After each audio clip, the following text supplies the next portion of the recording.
We don't want to be alone. We don't want to split up. Oh, wait, we already did that. Let's undo that. So I'm heading upstairs where I last saw Rose going.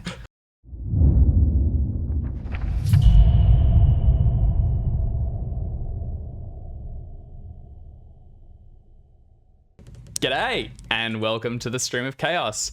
My name is Dave, and I'll be the Keeper of Arcane Lore for this session of Call of Cthulhu. Currently, we are playing part 2 of the Saturnine Chalice, which is one of the 2 campaigns contained within Deadlight and Other Dark Turns. You can get your own copy from chaosium.com, and you can find live plays of the other scenario, Deadlight, on the Chaosium YouTube channel, where this video is destined to go.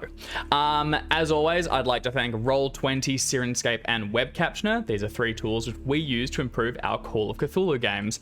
There are links to all 3 of these below.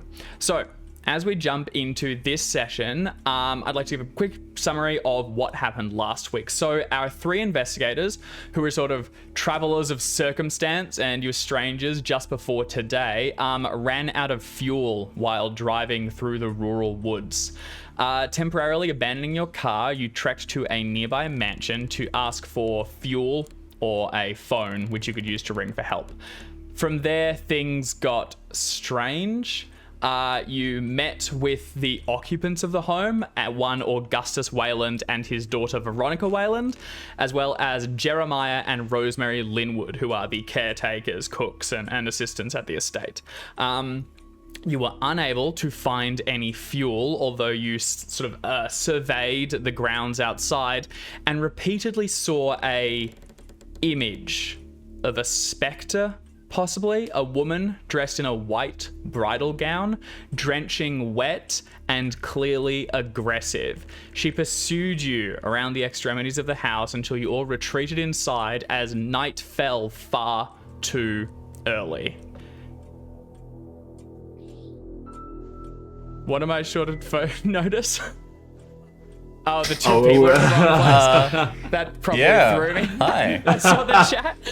Sorry, guys. Being thrown around. Terrifying. So I thought I'd like not been coming through the whole time. It just freaked me out. Okay, sorry.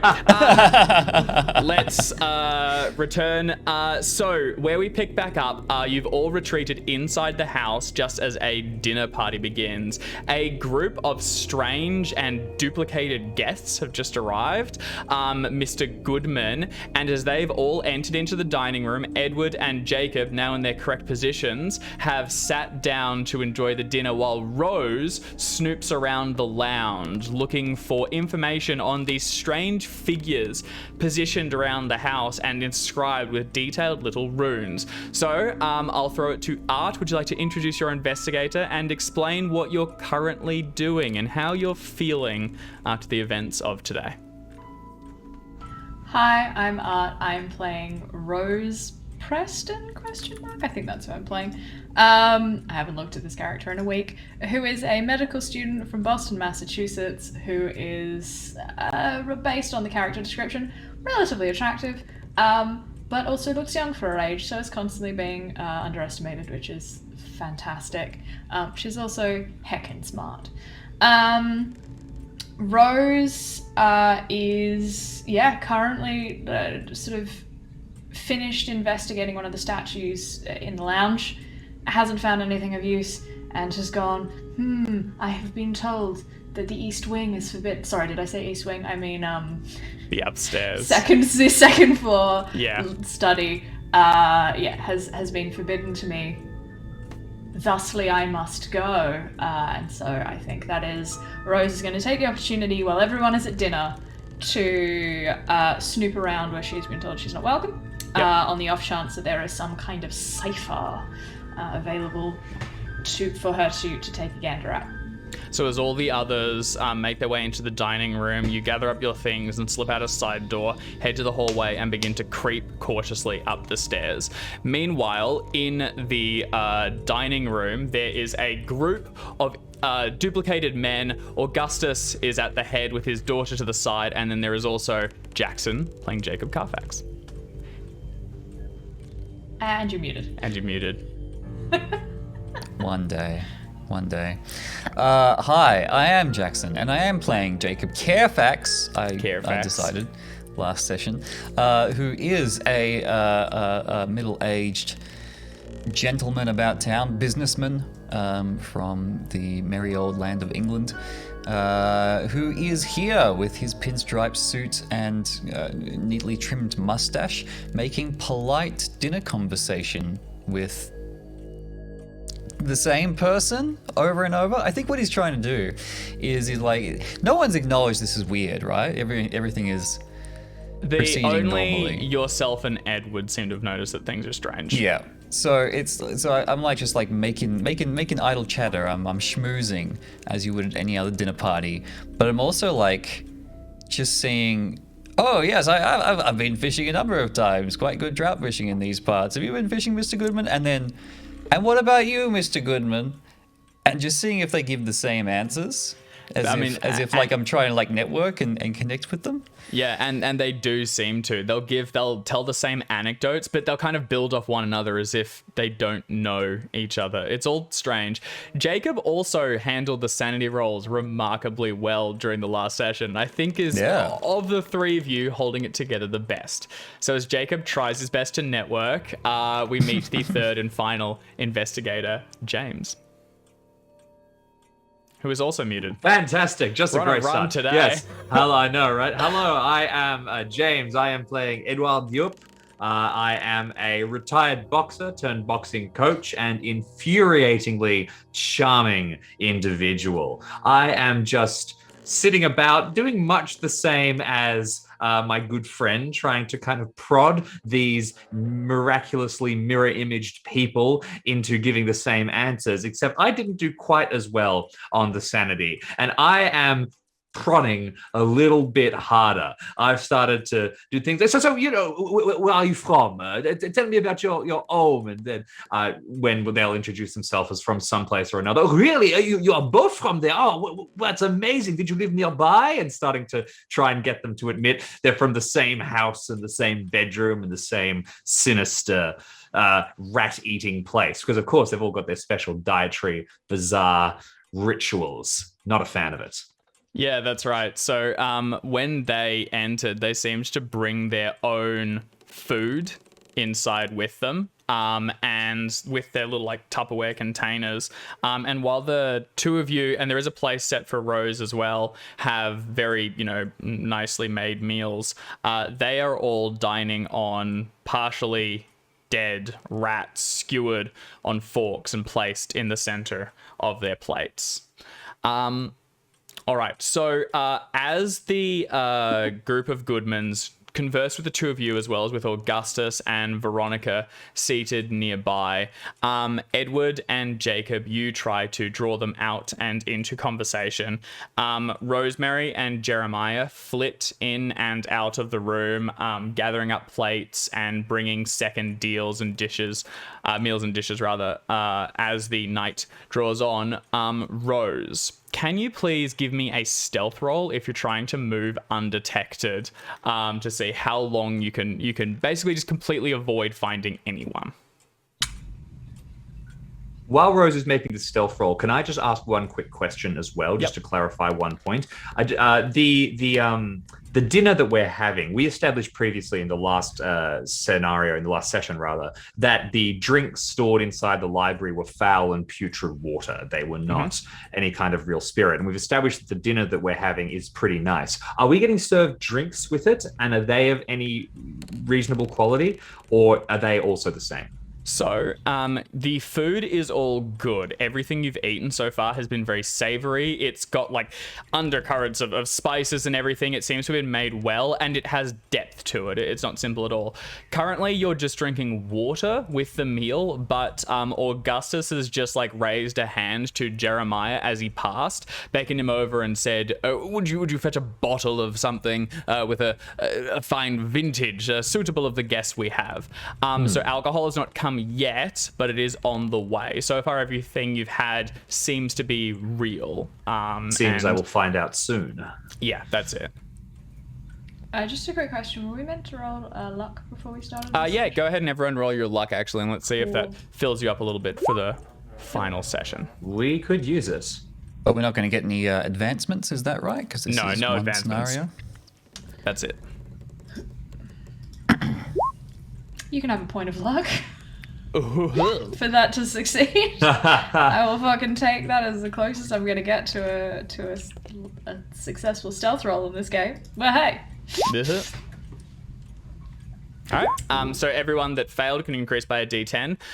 So Jacob and Edward, you continue to talk, and Rose, you slip out a side door and into the hallway. From here you can see connections through to the library as well as to the dining room, and back the way you came, it leads out into the open garden filled with rose bushes and flooded with moonlight. There's a set of stairs which head up to the second story where a bathroom is just off to the side. As you get to the stairs and begin to go up, you also spot there is a low table with where handbags and things could be dropped as you come inside the house, and there is also a phone book at it and a telephone built into the wall. Can I pick up the receiver on the telephone as I go past? Yep, sure. You pick it up. Is there a tone? Our tone's a modern thing. I'm genuinely just wondering. Yeah. There wouldn't be a tone. You'd go straight to the operator. Yeah, So I guess... I think you'd have to dial. Do you have to dial the operator? You know your character would definitely know. I'm just curious. I think you'd have to dial the operator, right? It wouldn't go straight through. That seems like leave it off the line and it automatically dials. It depends on when, but I think like being put through to the operator is like an automatic thing. But I genuinely don't know. I don't know. Someone Google it and then. Regardless, I mean, sorry, go ahead. Pick it right up, and you will be connected directly to the operator. Okay, Yeah, so the dog knocks it off, and they can talk to the operator. That's a good trick. Hello. Okay. Well, in that case, you pick up the phone and you wait for a moment when the door swings closed, and you see Rosemary stepping into the kitchen. As you pick it up, you will immediately hear operator. Yeah. I will just click it back down again. I know the phone works, which is enough. Okay, all right, you drop it back down and head to the stairs and silently make your way up. They do creak at a few places. You can hear where like loose floorboards would be, but you kind of step along the edge near the wall where it's quieter and make your way to the second story. So We've also from up here, established I'm small for my age. Yep. Or young for my age, which I assume just means petite. From here, you can see that there is a door partially ajar with a symbol indicating it as a restroom and water closet. To the south, there is also a door to the north which is closed, and two doors to the east, which probably head into bedrooms. All three of the doors that are not the bathroom have locks placed on them. Okay. Are they all locked? They are, yeah. A quick jiggle confirms they are locked. They do not seem particularly solid. They're like little, they're quite cheap. It's almost out of place for how nice their house is. Cheap or temporary even. Otherwise, as we park you there and head back downstairs, Jeremiah has just returned into the room with the bottle, which he shows to Augustus, who looks at it and goes, no, something good. Jeremiah mutters something in his ear, and then he says, well, go down to the basement and see what you can find. And he goes, yes, sir. Steps back up and returns the way he came, heading back towards the set of doors. Jim? Could I try and interrupt at this point? We have previously heard that in the basement there might be some interesting things, particularly fuel for the car, and it's been mentioned a few times. I'm getting a little bit suspicious. Can I try and stand up at this point and start talking about all my knowledge of vintages from my time in France and how I'm practically a sommelier and I would love to come down and assist? Sure. How hard do you want to sell it? Your instinct is if you just stand up and say, why don't I help you, good man, you'll probably be led along. If you want to try and impress everyone, or it's a dinner party, everyone likes a bit of a showboating. If I could make a charm check, I'd be very happy to go with that. Yeah, definitely. Do you want to give me a charm? I'll showboat a little. Here we go. Oh, absolutely. Yeah, it's good. You stand up and say exactly what you did. Jeremiah says, I'd welcome your assistance. And Augustus says, good man, that's the sort of thing you like to see with young up-and-go-getters these days. You head up and walk following Jeremiah, who's still carrying the other bottle, out and in towards the hallway. As you're going there, Jacob, you have a Lester seated on either side of you and one facing towards you. The three of them are currently playing sort of like tennis with a story about fishing as they serve it back and forth, continuing setting themselves up for punchlines and then sort of like reeling the story back in and slightly one-upping each other in a very bizarre charade of storytelling. It's quite odd, and each of them are punctuating all their lines with the forks, which are now like down to just like the hind legs still slightly twitching of these dead rats. Oh, I forgot that detail. You. I will just nod and smile politely. I don't want to offend anyone. You're just trying to kick the ball along until you can get out. Yeah. Okay. That's all I can do at this point. Okay. Eventually, they finish the story, and leaning across, one of them says to you, as the other two sort of talk amongst themselves, one of them leans across, speaking directly to you, and you see a fourth Lester stand up, lean against the wall so he can get past everyone else, and sidle along to crouch down next to Augustus. Veronica's sitting on his right and kind of playing with her food, just pushing it around the plate, not really eating. But as this Goodman gets next to Augustus, he crouches down and begins to whisper in his ear. Augustus listening in and nodding along. The Goodman, which is talking to you, leans over and says, I'm sorry, what did you say you did again? What's your occupation? Textiles. Yes. I'm in the sales department at the Fairfax textile mill in the Peak District of England. Don't you know? That's interesting. You're not the one who hired us, who called us here tonight, are you? No. I thought you were guests of Mr. Man. Looking at my notes, Weyland. Yes. Augustus Weyland. He listens to you, goes, yes, I suppose. He leans back and just, Lester, it's Weyland that we're here for. And another one stands up and goes, I guess that's right. He goes, okay, that's not an issue then. Look,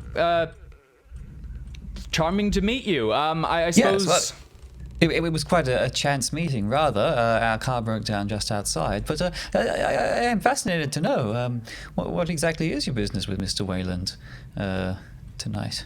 We source and procure rare and occult instruments. We're finders, collectively. I see. And Mr. Weyland, being in imports and exports, I imagine gets small trinkets and devices from all over the place. I suppose that's right. I suppose he probably finds things, and sometimes he might sell them to us. On other times, he might buy them and sell them for us. That seems like it would work, right? That seems a sensible business arrangement. Yes. Psychology to see if he's just making this up as he goes along. Make a psychology roll, and as you do that, he leans back and goes, Lester, it seems sensible. I think we're good. God. Success. He seems quite... You've noticed before with speaking to like Rosemary and Jeremiah, I think actually not Jeremiah. Oh no, yes, Jeremiah. They have like a tendency to like when they get pushed off their rails a little bit to snap back to them once they like begin to think too hard.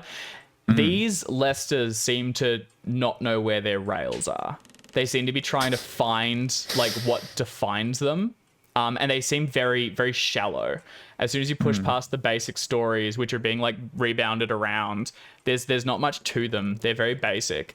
At this point, the one standing next to Augustus procures like a parcel wrapped in brown paper and bound in twine. And as he holds it up to Augustus, who leans in and looks at it and takes it, and like puts it in his lap under the table. Do you want to give me a listen roll, actually? Yeah, I was also thinking, does this, from my psychology, does this Lester talking to Augustus right now seem different to the others? From what you can see, no, they all seem pretty much the same, but they seem to be working kind of together a little bit. Okay. Would if I can backtrack just a little, would giving you 6 points of luck for a hard success on my psychology give me a chance to pick out if any of these Lesters are different from the others? No, I would say with your psychology as it is, I'll confirm that they all seem to be pretty much copy-pasted the same. Okay. No priority Very good. amongst them. However, if you want to give me the luck to bring it down to a hard, and there's something specific you'd like to ask, I'll answer it. Like, you can basically get like a free question and I'll respond to if there's anything burning. Otherwise, you can always push for it. That's okay. All right, you wanted to listen. Yes, please. There is your hard Oh, listen. you're really good at it. Okay. You're going to notice two things. One will lead to the other. Crouched down and talking between themselves, they lean in and they go literally mumble, mumble, mumble, mumble, mumble, mumble, mumble, mumble, mumble. And God. Augustus like waits it out and then leans in close and conspiratorially now mumble, mumble. Mumble, mumble, mumble, mumble. Sorry, but which one? You mean they are saying the word mumble? Mumble. They're not talking. It's gibberish, low and indecipherable, and only like amongst the crowd of conversation, it's hard to pick out. And it sounds like a whispered like confidence, but it's not. It's just gibberish. It's just rubbish. Also, you notice the package which was passed across is kind of like, it's so nondescript. It's almost jarring. It's just like a plain box, and as he seats in his lap, it seems to not really constrain to the dimensions already established. Like he then just slides under the table in his lap where it shouldn't really fit. Like it kind of shrinks down a little bit and places there. It too seems to be kind of not fully defined. Can you please give me a sanity roll just for observing this weird criteria? There's the little loss, but let's see how you're handling things. It's like the idea of people. Dude, that's like the third critical success you've had on sanity. What? Or something like Oh my god! What? You get to start now 2 additional elements in your backstory. No! Yeah. What? I've used 2 criticals in 2 sessions on sanity rolls. Sanity. There were also like not huge Low, hits. Okay, minor. you are gonna take no sanity loss as you basically look across the table and go, these people are weird. I hope they have fuel somewhere. And you can continue. All right. I want my criticals back. Edward, you get up from the table following Jeremiah. You can see Rosemary in the kitchen, already beginning to wash some of the dishes. She grins at you as you pass, and you head towards the basement stairs. Stepping down them, the door swings open, and you creak on the first like the wooden stairs that descend down into the darkness. The light doesn't work, but Jeremiah produces a small torch, hits it on the back once, and it clicks into luminescence as he swings it down throughout the shadows below. They're inky, and they seem to almost smear rather than immediately being burnt away by the light, and he begins to step down into the dark. I will follow along. I'd also like to make a psychology check, if that's all right. I'd like to get any sense that there is something bothering this man, something that has peeked through the veneer of everything is okay, everything is fine, that this whole house seems to be under, despite how obviously bizarre it is. Can I get that there is something up? There is some tension With Jeremiah specifically? Yes. With Jeremiah specifically, as I follow him, because I'm with him. Yep, make a psychology roll. All right. Coming up. Hard success. Okay, that's good. He seems to currently be pretty in control and continuing on his way. There's no real tension between him and Augustus and any others, more so than you've seen earlier during the night. It's really as if they've just continued, or they've... It's strange. It's like they've reset to an earlier state or whatever, because you had a conversation with him talking about, like, you know, the strangeness and everything, and it's completely been forgotten. He's now stepping down into the darkness with nary a thought, and he seems to be wholly dedicated to just finding the bottle, continuing about the day, and there's nothing strange. He seems completely unfazed by the current situation. In which case, if I can pull him along for a moment longer, what I'll do, as we're searching down in the basement, and I'll primarily be searching fuel if there is any, preferably. I'd like to mention a thing or two to him, but that it will be about the bizarreness. But that might develop into a scene of its own. Okay, So awesome. we can get to that when it's. All right, then in that case, as you step down the stairs, begin to move amongst the crates. There's like couches down here that were, from past seasons that are no longer used, or maybe like summer furniture, which we brought out later in the year. There's also stacked boxes, and the creepiest thing amongst them is that there are rows and rows of children's toys from when Veronica was much younger. And currently, as you've gotten your own torch and you're shining them along them, you're seeing porcelain dolls lined up along the walls, each looking down at you with beady glass eyes which glint a little bit in the torchlight. You swing them along them and continue to look for fuel as Jeremiah heads towards the back and goes through the racks of wine. Back upstairs, Rose, what are you doing? So I would like to keep with the pretense that I am using the bathroom. So I'm going to wander into the bathroom, also because I have a map, and I think I could have ascertained this from the outside. There appears to be a window in the bathroom that goes to a balcony that may or may not lead to windows to other parts of the upper floor. Yeah, I mean... So that, I'd like to attempt to climb out a window and then climb back in a window to one of the other rooms. You could try to quickly... bust through the door. Checking in the bathroom, you can find there's like one of those like little lever up windows at the back. It's small, but you also are small, so you kind of like shimmy yourself through it and drop down onto the balcony on the outside. Out here, there's a couple of plants scattered around the exterior and some small like wicker chairs where people could watch the gardens. As you move along and head towards the other windows, trying them to see if they're like locked or jammed, you feel the cold of the exterior beginning to set in, and you get the instinctive feeling that you're being watched. Where are you trying to get through? Just back into one of those secured rooms? Yeah, so looking at the floor plan that we can see, yep, or like we have seen in previously, there appears to be like a couple of windows to get back into like the first room. So I'm gonna try and like just get into one of the rooms in the hope that I can potentially get into some other rooms by going. Like, just getting into a room just to see what's there to get the layout. All right. So, yeah. All the doors, all the curtains are drawn inside each room, and you try the first one, and unfortunately it's locked. But as you get to the second, can you please make a luck roll? Sure. Ooh. Hard success. All good. You shimmy it for a second, it seems stuck, but then you realize it's just a little bit of paint on the underneath. You pry it open and it slides up and sticks in the heightened position. As the wind gathers behind you and pushes into the room, the curtains out for a moment and you can see the interior. It's dark inside, but there is a single like large like a pedestal or something placed in the center, and a box nearby on the ground. Raised on the ceiling above, like screwed into the fixture like a chandelier, is a large and ornate lantern of glass with dark iron work all around it, filigree. Additionally, there's something slumped in the floor against the door, the one that was locked. It is a body sprued amongst what is like sand all around the ground, and as the curtains flare out once more and the moon catches it, you see blonde hair and what is clearly Veronica Weyland lying on her side, dressed in a black dress with what looks to be a wooden stake or like gardening instrument plunged into her chest, caked blood pooled around it. Can you please make a sanity roll? Yes, I can. Nope. Okay. You're going to lose a D3. Very good.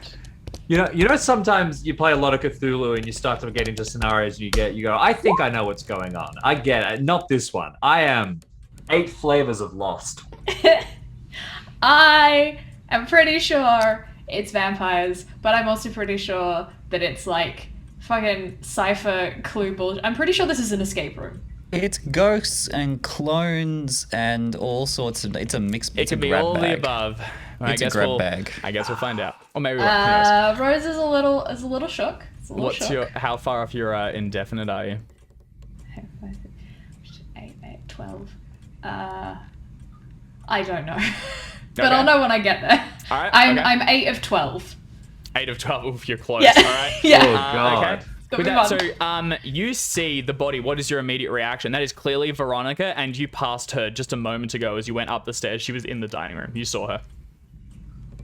I think Rose's response to this is, I really need to find some more statues and a code so I can find out what the hell is going on. Let's just pretend that doesn't exist right now. I'm just gonna like not deal with that at all. Also, I'm a medical student. It's not like I haven't seen dead bodies before, albeit being stabbed by wooden garden stakes is a bit weird. But you know, it's fine. I can come back for that later. What I need to know now is, and that's just like Rose is just gone. No.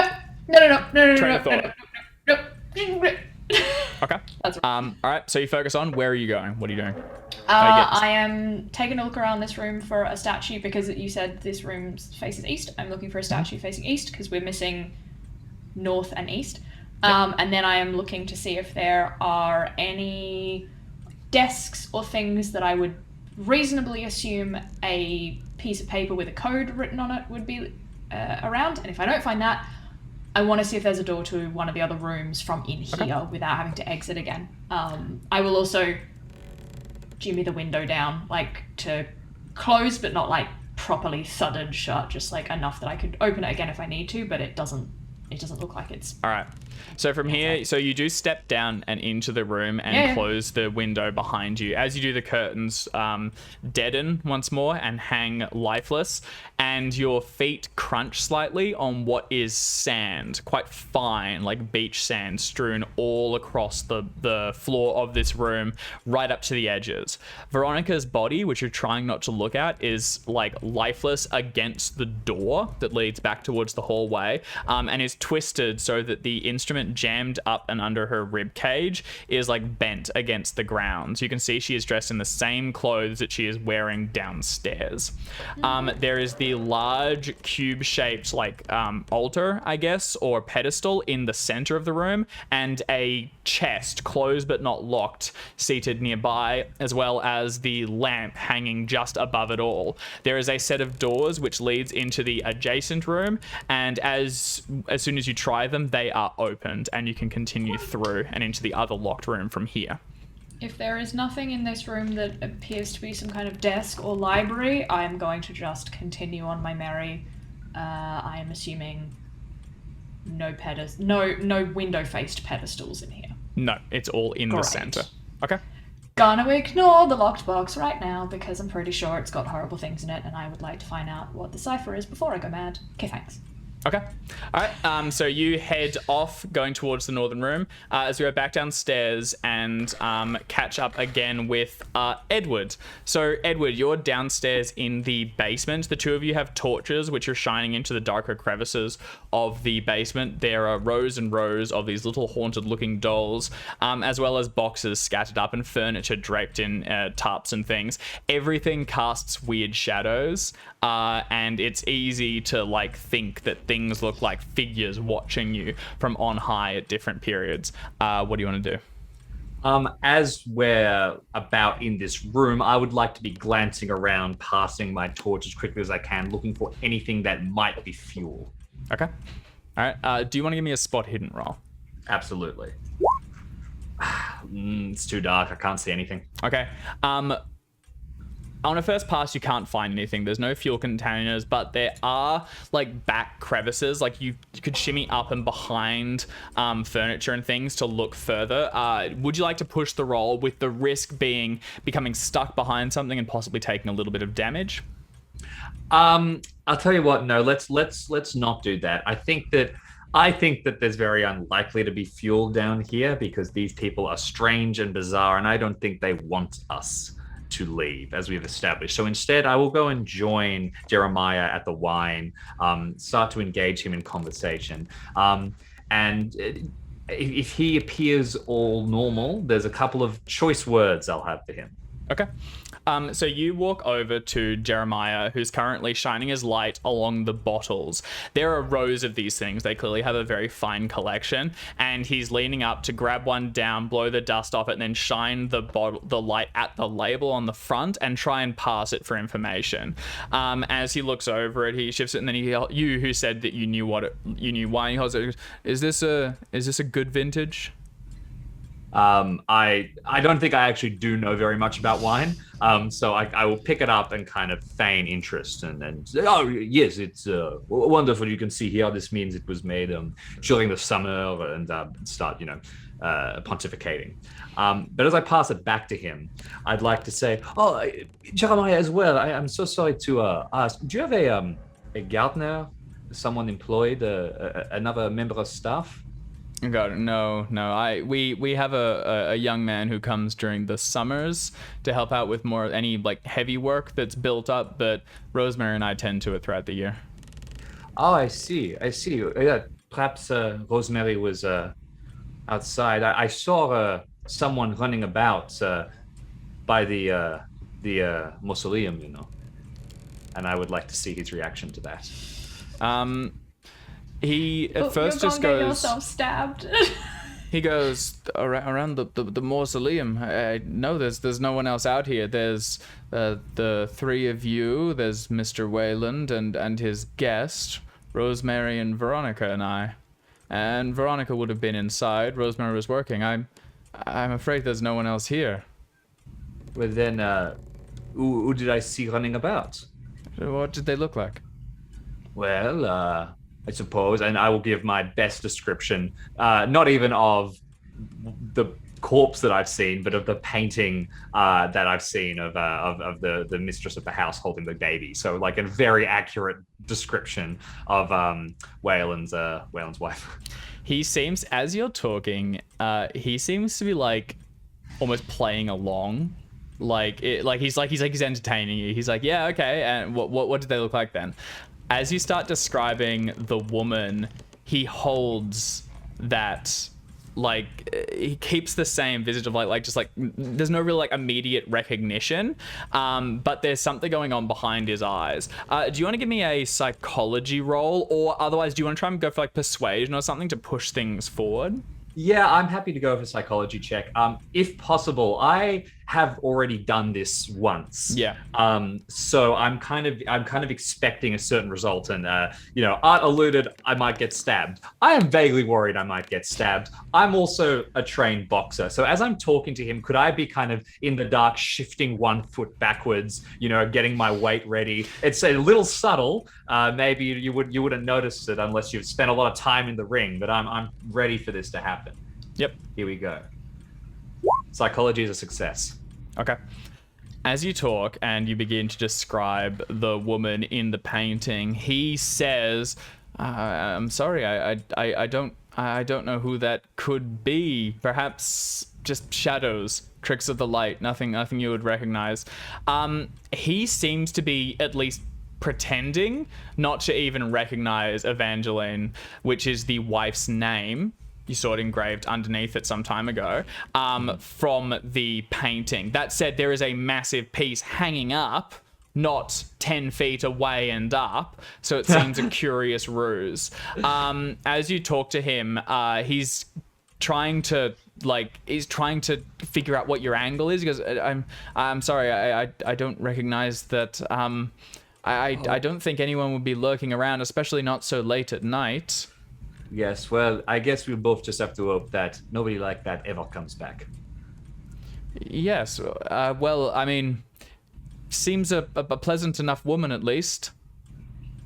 I kind of shrug. You seemed you've never seen anyone else here in the house? Well, I mean, there's Mr. Goodman who comes to visit from time to time, and well, no, we're quite distant out here. Not many passers-by. Okay, well, we should bring some wine upstairs then. It's nice to have guests. Absolutely.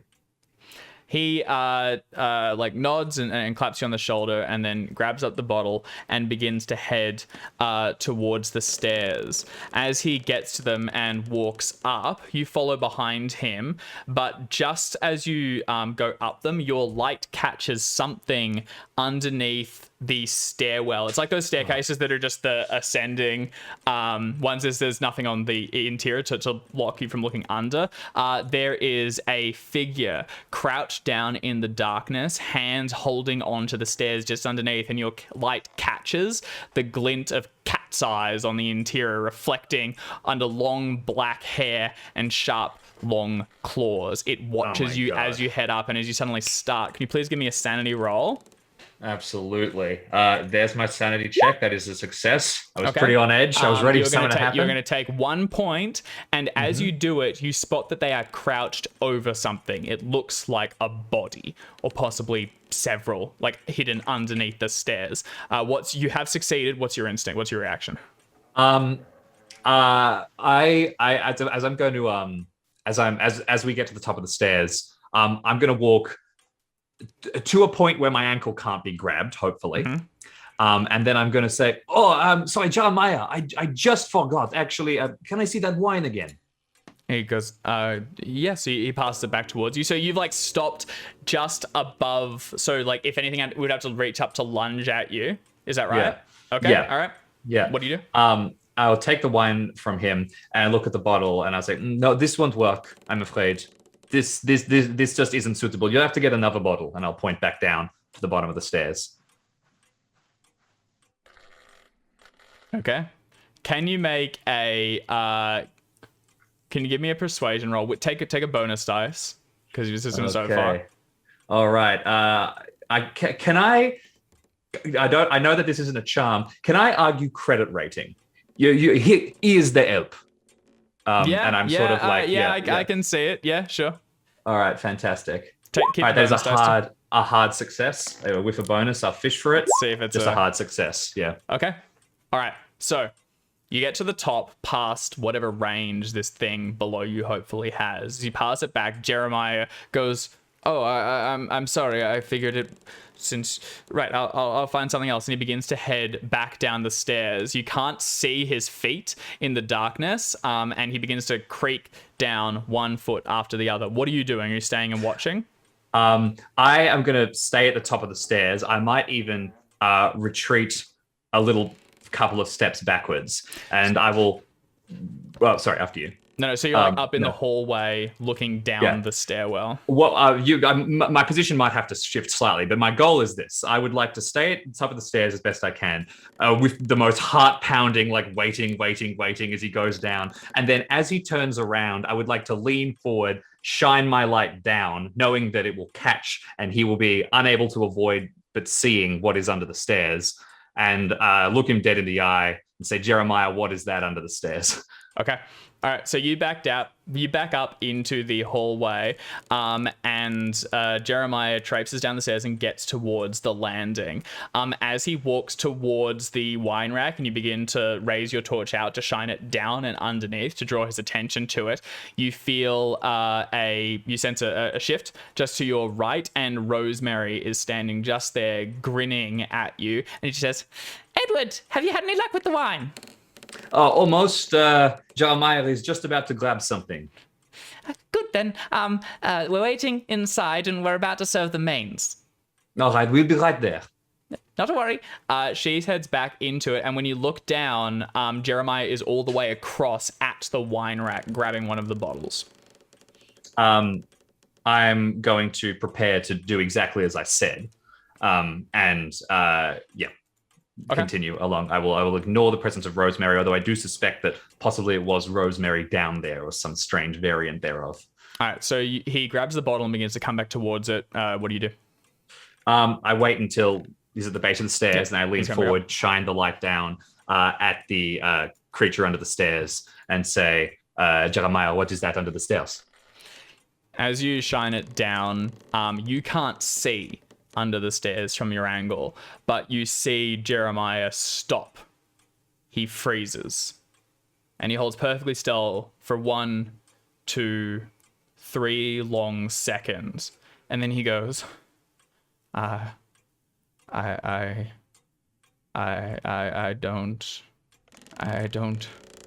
don't understand. I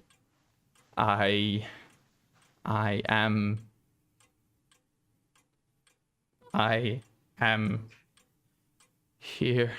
The bottle drops on the ground and red wine spills out, finding the cracks and crevices between the cobblestones and draining through the dirt. He goes, I am here. I am. He falls to his knees and reaches through the like cracks between the stairs and finds something on the other side of it. And then he goes, Rosemary, no.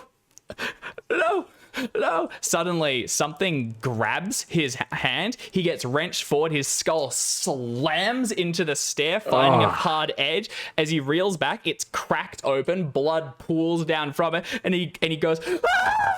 And then he gets grabbed again, slammed into it. Something long and taloned had his arm. He's bashed against it again, and then the head crumbles down. His body lifeless, dead on the ground. Can you give me another sanity roll, please? Absolutely. I think I can. That is a fail. Take a D3, please. All right. Just 2 points. 2 points. Okay. Just 2 points. And as you like pause, frozen for a moment, you hear just behind you, Edward, did you have any luck finding a bottle? And Jeremiah is standing behind you from the dining room. Oh my God. Let's leave you there for the moment. Jacob, inside So the the first dining room, fisherman turns to the second fisherman and says, "Oh, you only caught one, eh?" That's very good. Yeah, It's a good one. It's a good one. Yeah, It's funny. It leads you to one direction and then, it's another one. It's a punchline. That's how they work. Very good. Quite. Everyone's kind of like continuing the discussion in the dining room when you hear the scream from behind you and no one else really reacts. They kind of just continue talking. Edward's standing, like not far from you, looking down and quite shaken. And Jeremiah is just behind him with Rosemary coming from the kitchen, holding a platter with like all the mains on it. The scream came from down in the basement. Yes. Should someone go and? Well, I don't mind if I just I'll get up and walk away. You get up. Augustus is continuing his strange discussion with one of the Goodmans just off to his right, and he looks up to you and goes, very good. Bathroom's just upstairs and on the left. Completely disregarding what you said. You can step up and step away from the table as Rosemary begins to set down the main meals. Can I catch Jacob just for a minute so we can have a quiet whispered word before I go back to sit down? Yeah, definitely. And I will say something along the lines of, they are murderers, they are monsters. It's everything we feared and worse. We must find a way to leave or die. Right. I'll go back and sit down. All right. I should probably go with Edward then. Let's stick together. I don't want to go wandering off on my own. If they're murderers, stick together. I've sat back down because I think I don't want to poke their hornet's nest any more than I have. But I think that if you start moving towards sitting down, I kind of give you an eye, like a do something kind of look as I start serving myself from the mains. Do something. Yes, quite. All right. Yes, to the bathroom upstairs then. I'll be right back. I love Head that ups. neither of you have any concern that Rose is just not there and hasn't been there the entire dinner. Yeah, Rose is dead. That is obviously what's happened. There's going to be a minute. And No, six Roses that was my next thought. Is we don't want to be alone. We don't want to split up. Oh wait, we already did that. Let's undo that. So I'm heading upstairs where I last saw Rose going toward the bathroom. So Jacob, you're heading towards the hall and upstairs. You do go past the phone as well in this room, and then you can ascend towards the bathrooms. They thought that's where you're going as well, so you don't need a stealth or anything. But they're just aware Maybe if I see the phone, I might make a quick call to the police. Okay. That seems reasonable. Edward said to do something, and that's what a sensible person would do. All right. You, as Edward heads back inside and sits down to take his place as the mains are being spread out, and he begins to help himself, joining a strange conversation. You are by yourself in the hallway when you pick up the phone and you hear, "Operator." Police, please. Very good. One moment.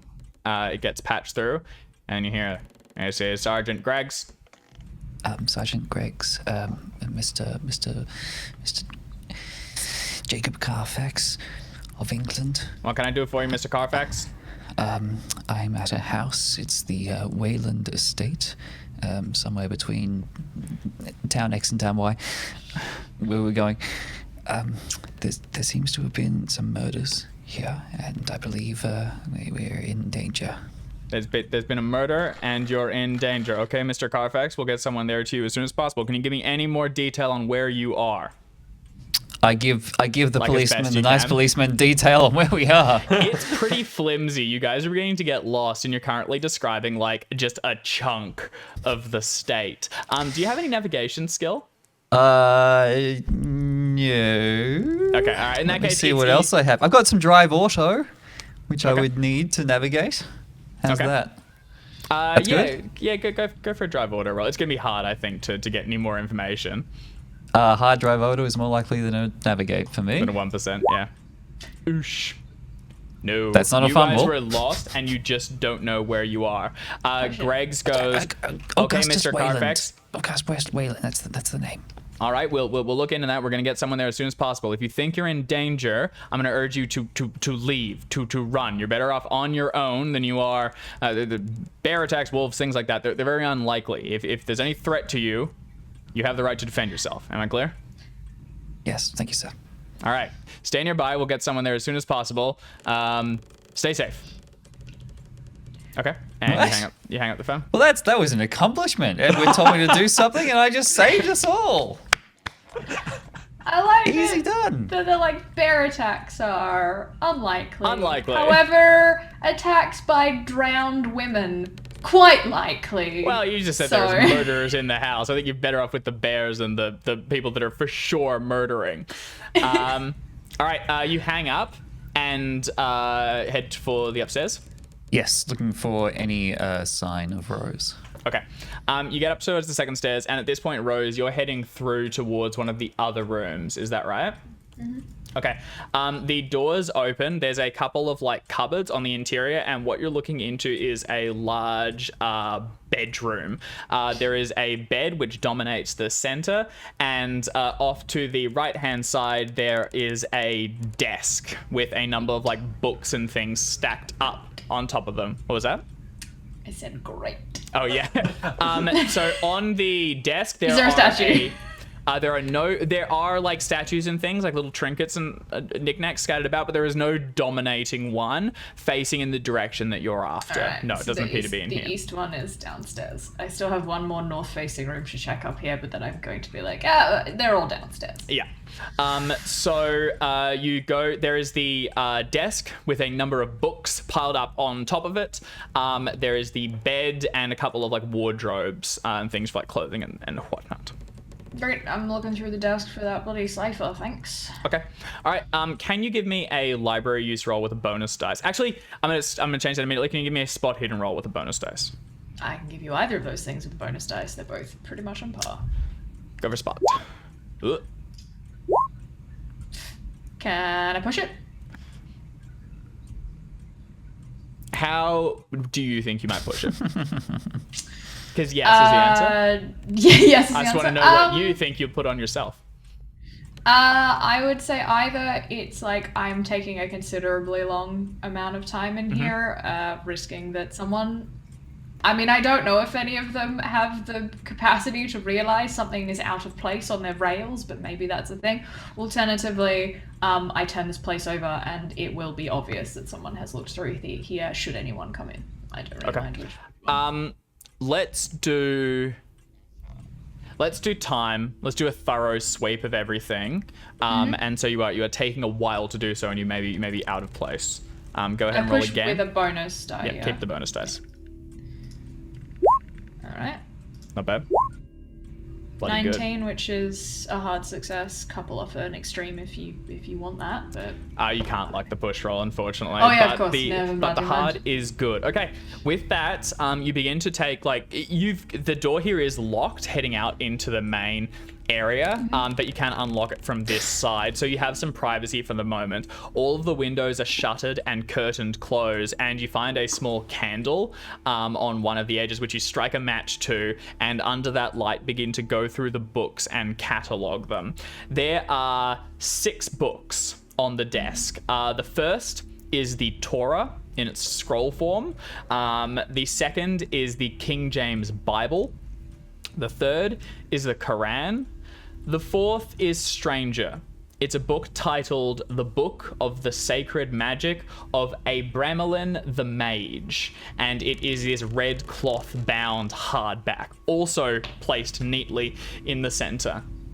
The fifth is a book written in German, which reads Das Buch Abramelin, which appears to be Abramelin being the same word in both, so they're clearly related somehow. And the sixth is a journal, bound in thick, heavy leather, and clearly one of a number of volumes. A quick perusal and flicking it open seems to be it was written by one Augustus Weyland in English. So the first 3 books are all high quality. They're the Torah, the Bible, and the Quran. All very nice copies, but standard. You could find this at a shop or somewhere. The fourth is, as soon as you open it, is filled with detailed notes, heavy text, and a lot of symbols and diagrams and things. And it takes some study to pass. The fifth is all written in German, but seems to be similar to the other one, the occult book, just in German. And Augustus's journal is sporadically dated. He doesn't write in it super regularly. Finally,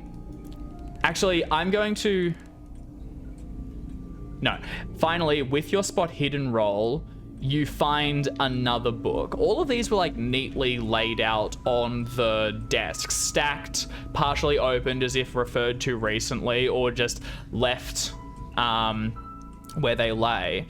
The final book had slid down the back and has gathered a lot of dust and grime around it, kind of wedged back there. It's a thin, red covered diary, and when you can finally get a nail down there to jam it and prod it out and pull it up, it appears to be the journal of Veronica Weyland. And although it is dated later than Augustus's one, it appeared to have been sort of lost down the back and gone undiscovered. As this happens, Jacob, you're heading up the hall, and Rose, you're given pretty sneaky. You can hear footsteps on the hallway outside. I am going to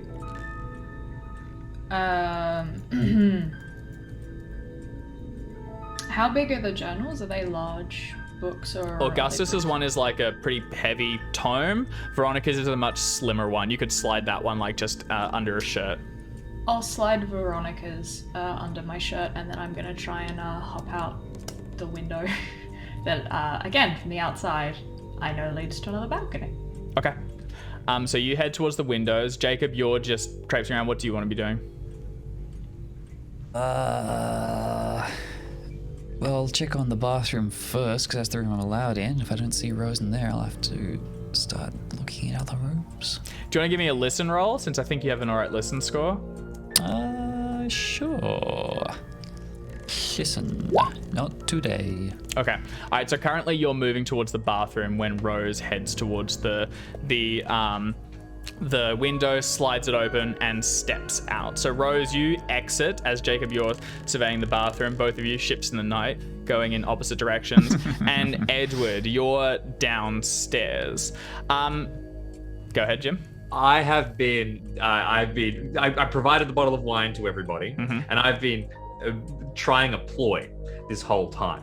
Whereas after a couple of minutes of complimenting the food, trying to get my charm, I charmed everyone with how much I knew about the wine. I will occasionally be turning back towards Jeremiah. And so, Jeremiah, I think, I actually saw that there was a couple of bottles just under the stairs that could be particularly useful if you just want to go and grab those quickly. It'd be one just under the stairs in the basement, and I'm trying with every fiber of my being to send people under the stairs again and again and again and again, and hoping that their on-rails-ishness is making them kind of forgetful, and they'll, as long as I'm charming and helpful and direct. What's the intent? I think that if I manage to say, well, I mean, a part of it is that I am so lost here that I need to do something. I'm terrified, and I don't trust these people at all. I think that they're just as much out to get me as whatever is under the stairs is. In fact, the thing under the stairs didn't grab me when it had the opportunity to. My thought is, if they appear to be coming back to life, they appear to be rotating around, I do not think that they are alive or human. So that's kind of the moralistic aspect of why I'm sending these people towards their death. And I am hoping that with every, reincarnation, with every brutal corpse that ends up lying down in the basement, the fabric of this lie might grow a little weaker. Okay, all right. Yeah, that tracks for me. Do you want to... You can grab him semi-regularly. They pour a bottle of wine for everyone, and as he goes past, you sort of grab him and say, hey, I think I saw something, like, a finer vintage down underneath the stairs. You want to fetch it? And he goes, very good, I'll go and grab it just as soon as this bottle's done. And given the number of people here, it's immediately finished, and he heads towards the stairs. And goes down to have a look for what he can find. As this happens, Augustus from the head of the table will do the little, like, the glass tink to get everyone's attention. And then he stands up to his full height and raises the glasses. He says, I wanted to take this time to give a short thank you to all of our guests for making the long trek out to our neck of the woods. I know it can be a long trip, it can be a hard one, but to good friends, to good food, and to my charming daughter, who here tonight will succeed where I failed. And we wish her luck. And everyone around goes, we wish her luck. And then polite smattering. They all raise the glasses. The Lesters clink them in the center. Edward, what are you doing? Joining in, or? Yeah, absolutely. Okay. They all clink them in the center, and the lights go out. Suddenly there's darkness, and Edward, you're keenly aware that you're the only one in this room, except for a figure standing at the far end of the table, the one that no one was sitting at. It's dressed in that white bridal gown and looking all the way across at you as the table seems to almost stretch into infinity, further and further away. It's like leans a knee up onto the table, and then one long hand reaches forward and it begins to drag itself forward through cutlery, through everything, coming closer and closer and closer. You're alone in here, but you can smell that like rotting, dank water from the sealed well which fills your lungs and the room. Can you give me a sanity roll and then tell me what your instinct to do is? Absolutely. Sanity roll is going to be a success. Okay, take 1 point, but you're good otherwise. Okay, fantastic. In that case, you are in full control, yep. All right, if it's slow and I reckon I can run, I'll run. If it's going to catch me, I'll start hitting it. It seems to be moving very, deliberately forward. You can outpace it if you wish. I will turn and I will dart from the room and I will begin to yell in panic. Okay, you run, exploding out of the room, and the lights are on in the hallway. Where are you heading towards? I am going to head towards the upstairs, I think, is probably the best idea. Okay, all right. You round the corner and sprint up the stairs. You can see Jacob just coming out of the bathroom on the second level. As you do, you notice that the room you were all in, the dining room, is empty once more, and the plates are set as if preparing for a dinner later in the night. Running past the lounge, you see Augustus is seated in there doing some work. Veronica is in the library again, continuing her studies. And Jeremiah and Rosemary are in the kitchen or in the nearby area, just sort of like setting up and taking care of the house. There is no sign of any of the Goodmans. You head towards the stairs, tumble up them, and the two of you reconvene on the upstairs area. And Rose, you can see them through the windows now, and the three of you can rejoin one another. Oh, good. You're alive as we rush over. I'm on the other side of a room. Like I'm literally on the other side of. But based on where I think I am, you wouldn't be able to see me through a door. You spot them through a window and can easily rejoin them. It's no issue. Right. I was actually planning on climbing through the window into the room I haven't been in yet, which was sort of the plan. Because that's where I think I am. Shall we convene in that room? I mean, I think that's... They'll just, like, wave at you and be like, just door, bust down. You got this. As we go, I'm relaying everything frantically to Jacob. You know, my experience, what I saw. Yeah, don't tell me. Don't tell me. Keep quiet about it. I don't need to know. Or do tell me, and then just watch as Rose yeets herself off a balcony. Fantastic idea. Well, the good news is the police are on their way. They might take some time to get here. Do you know what this place is? What kind of directions did you give them? Well, as best as I could recall from our trip here, they're professionals, though. They'll have maps and reference materials and whatnot, so it shouldn't be too difficult. You told them to turn left at the Arkham Marsh, right? We turned right at the Arkham Marsh. Oh my god. We need to get through that door. Oh, the map was upside down, of course. Regardless, they'll get here eventually. And we will rush towards the door to try and join. In fact, busting down the door might not be the best idea. If we can get out to the veranda and just join through without going and smashing things, that might be the best idea. That's fine. You guys can reconvene in the bedroom. You can also quickly open the door, the final one, which hasn't been opened. And inside you find another room coated in sand, but this one much neater. It looks as though it's been raked, almost like a Zen garden sort of thing, into like spiraling patterns all throughout the interior. And the doorways in and out, the ones that weren't locked, were sealed, for lack of a better word. It looks as though candle wax has been dripped along the the hinges and each of the door meeting bits, you know, so that air couldn't get in and out either. And as soon as you open it, it cracks and releases. Apart from that, it seems to be empty. They've stripped it of all furniture. It's literally just that. Hello. I'm glad to see you okay. You haven't been... You know things are strange here? You're not one of these strange ghosts that have been hanging around?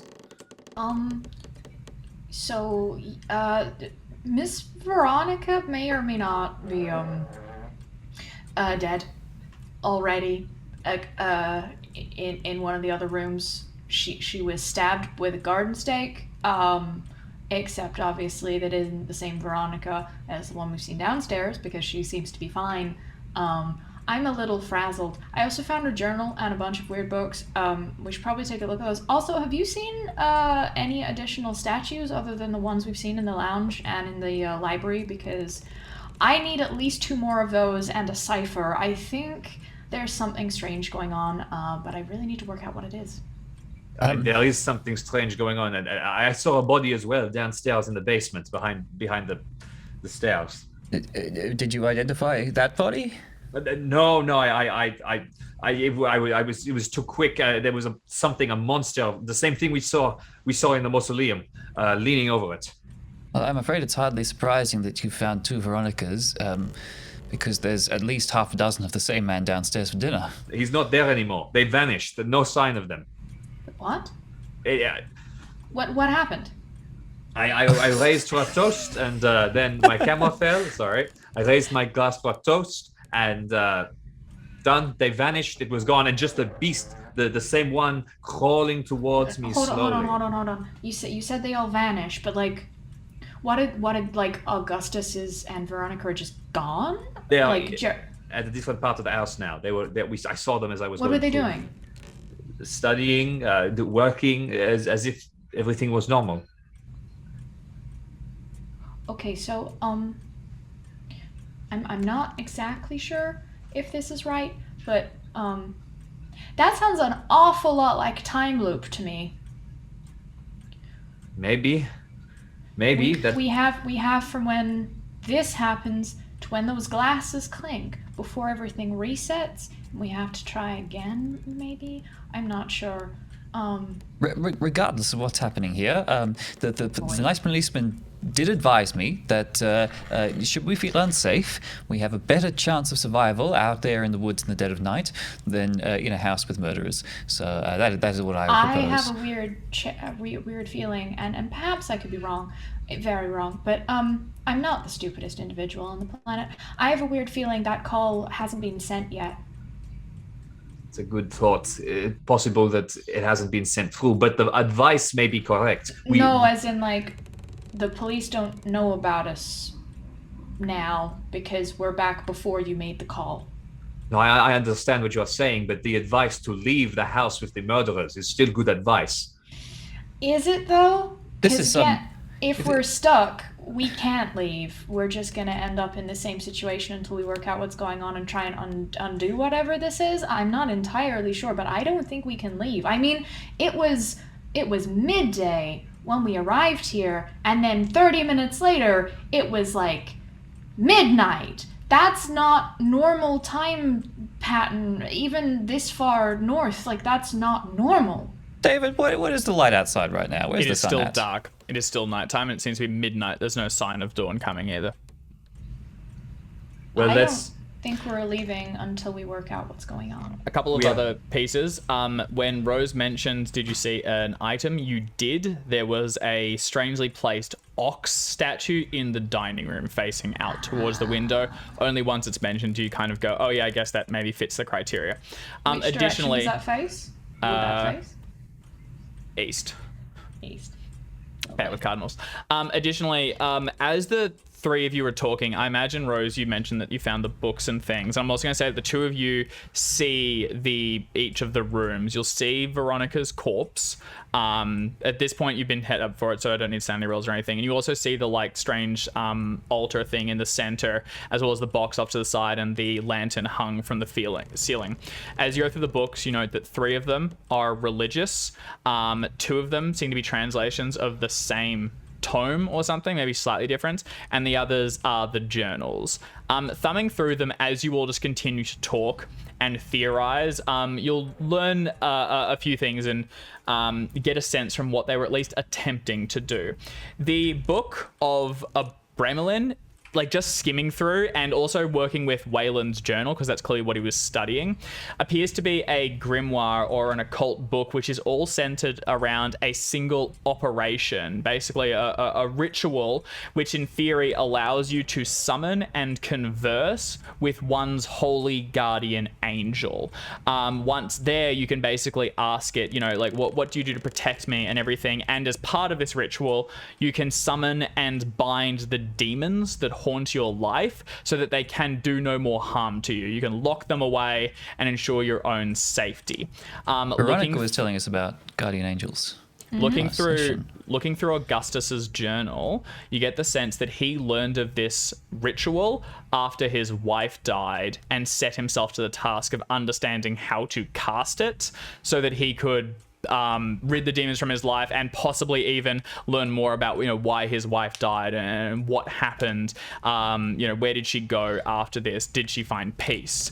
So that's the sense of the journal. The German one, none of you speak German, do you? Okay. The German one seems to be a similar translation. I'm now going. So that's the book, the general sense of Weyland's journal. I'm now going to share a handout, which is a single passage taken from the end. If one of you could please read it for us. 6 months into the operation, It is amazing how the same concept can appear across different religions, albeit wearing a different face and bearing a different name. The Melachim are God's messengers, part of a heavenly hierarchy and have no physical form, although Maimonides proposed that they are metaphorical representations of the laws of nature and universal principles. The Malaika,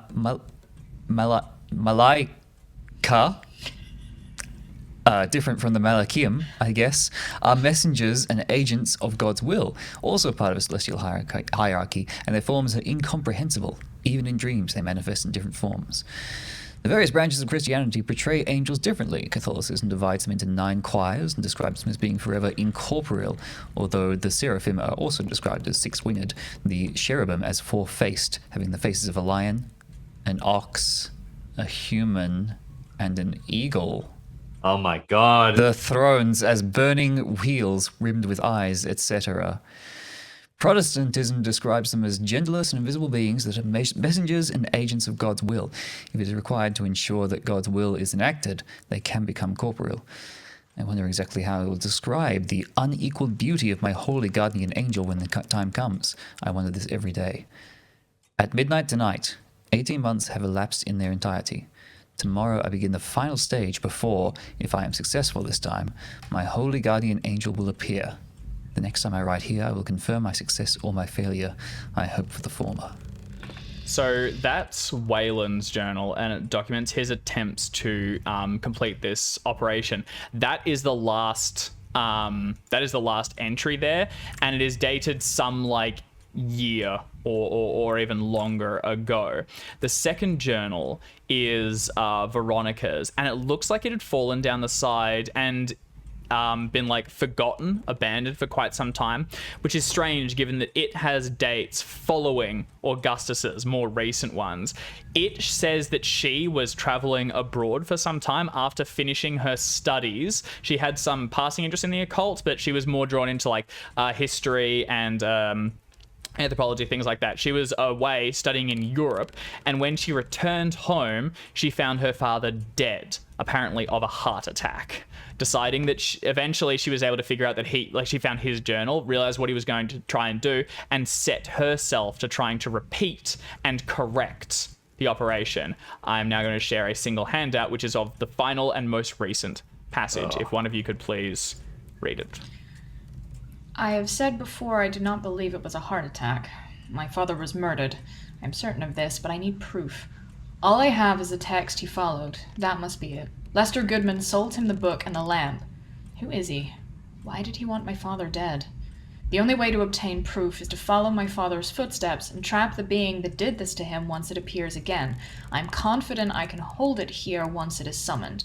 I know the arts by which I can interrogate it. If it withstands my questioning, at least I will have it in prison to show others. The authorities will have to believe me then. I will draw upon the power of Saturn to construct a ward that will hold the spirit. Sigils created from its cameo will mark the 4 cardinal directions and turn the house into a prison it cannot escape. Should the need arise, these may be brought together around the spirit to banish it, akin to tightening a noose around its neck until it has no direction left in which to flee but back to the invisible world from whence it came. Barrier, bind, obstacle, prison. These words will hold the spirit in Saturn's leaden grip. May the faces of the angels that guard the gates of the Garden of Eden guard this house and prevent any evil from leaving the confines of this house. Midnight. 18 months have come to an end. If I fail tomorrow and I follow in all my father's footsteps, ultimately to my own grave, I hope that someone might one day read this and succeed in bringing the guilty to justice. May the fruit of any victory the spirit may attain prove to be a Saturnine chalice indeed. Oh. So, along with that, you do find the cipher for the symbols which you found around, and with those, you can quickly translate them. The bust of Augustus, the one you first found, has obstacle written on it. The face of a human. Yep. The eagle had written on it prison, and the other 2 you haven't translated yet, but presumably will be the other 2 terms listed there. I'm furious at myself that I didn't get barrier. the cherubim reference. Phenomenal. All right.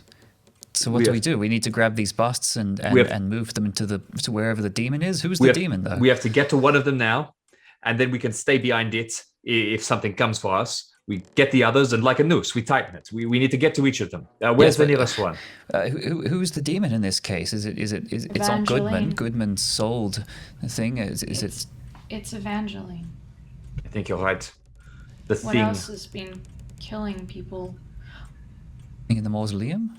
No, the thing in the basement, and in the dining room, and in the house, and everywhere. One and the same, possibly. Quick, we have no time. We have to find one of these things so that we can get behind it if we need to.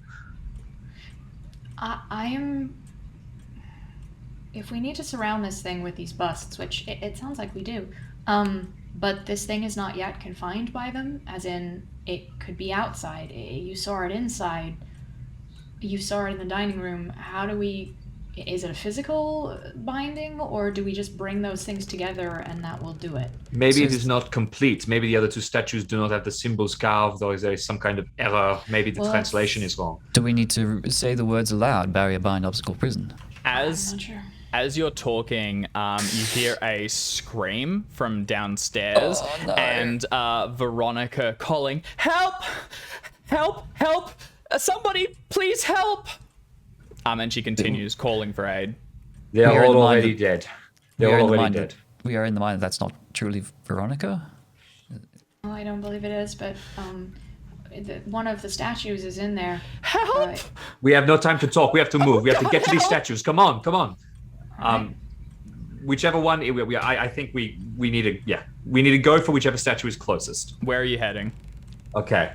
I mean, if we want to find out what's going on with Veronica, there is a statue in there, so that might be worth working out what she believes is happening right now. Okay. And the statues are all downstairs, right? Yes. We've only seen three of them are. We've only seen 3 of them. Hang on. I suspect that the one that faces north is either going to be in the laundry or the room. In the furthest northern ones, yeah. The furthest northern room. Right. So they'll all be downstairs. Track so far. Yeah. That makes sense. All right, you all go stumbling down the stairs and immediately can see inside the library, Veronica is backing away towards the windows, and that figure, the woman in the white gown, is stalking across the ground towards her, a hand raised up, long and taloned, but the head obscured behind a veil of wet black hair. What are the 3 of you doing? Our best.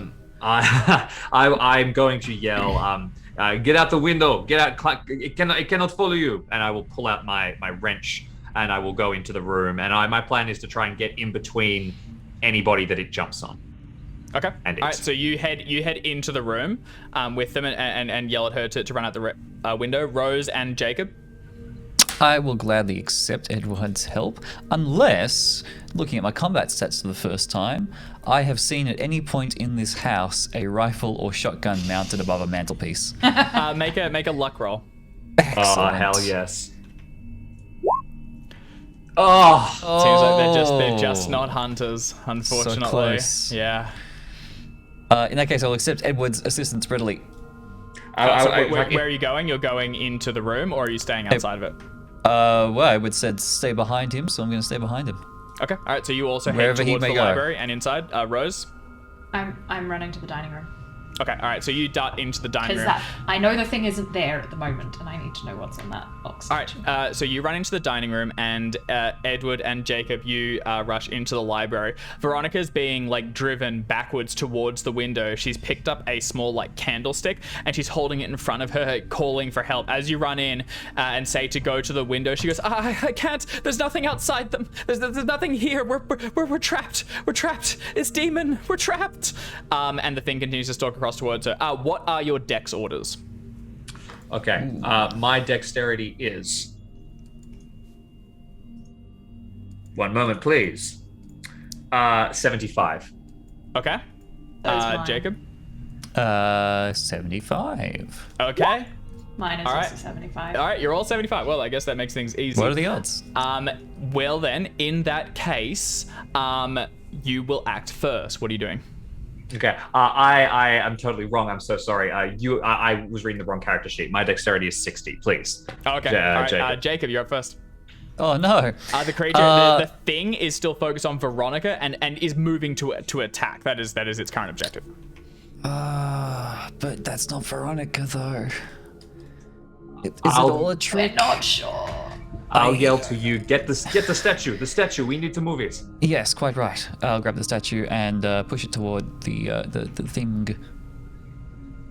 So this one is a large lectern with the eagle on it. To get to it, you'll need to move past Veronica and the thing. Do you want to make a dodge roll to try and get towards it? I am brave enough to do just that. Okay, give me a dodge roll. Okay, I'm going to make a roll, which I will whisper to myself. And then I have to decide whether I want to spend 19 points of luck on it, I suppose. Yep. All right. Would you like to? No, should be exactly right. what you said. Okay. It'll be fine. It'll be fine because she missed. I think she missed. No, that's a good sign. 1 second. Wasn't happy about that. All right. You take.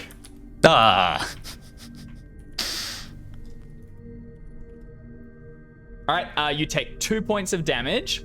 Fortunately, as suddenly as you move past it, it rakes out at you with its claws, and they definitely cut through your clothing, and you see blood begin to spill out from them. But you get towards the lectern, and you're on the other side of it. This thing is big and it is heavy, but you're beginning to position it. What is your strength score? 75. Okay, all right. Hell yeah. You'll be able to move it. You'll just need to make a roll to start dragging the thing about. Then that's what I'll do. Okay, do you want to give me a strength roll?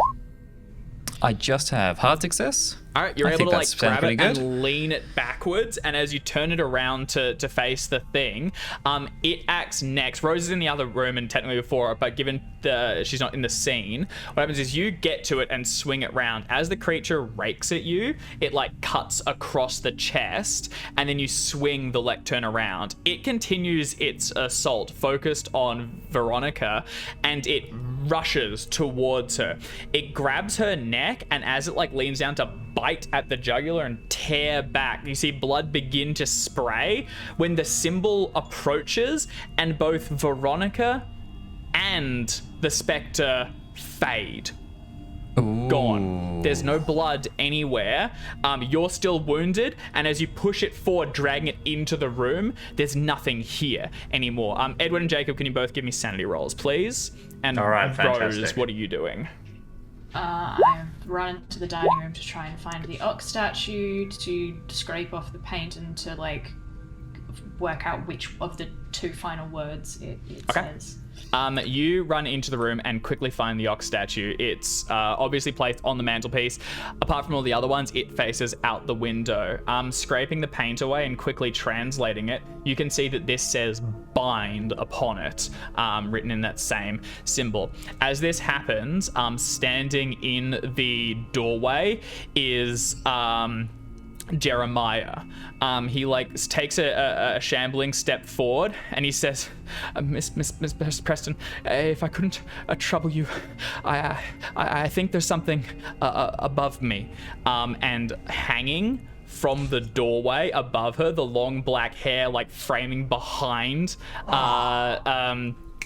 Jeremiah, is again the figure. It leans forward with hands and begins to dig them in towards the sides of his neck. What are you doing? All right, you try and like grab it round and begin to drag it forward. Can you please give me a strength roll? Sure, I'm not as strong. Oh, okay, good. That's pretty good. All right, you've got two of them and you're dragging them towards. Once again, as this happens, Jeremiah gets like lifted up, shaken back and forth like a dog with a bird or something, and suddenly the neck snaps. He goes limp, but then you pull it forward far enough that once again, they both fade, and the three of you are kind of meeting towards the center. Rose, can you give me one last, well, it's not necessarily the last, can you give me another sanity roll? Certainly. And be the last. For once I succeed. Okay, you're good. You have I the failed two... every roll so far. Can I ask? Yep.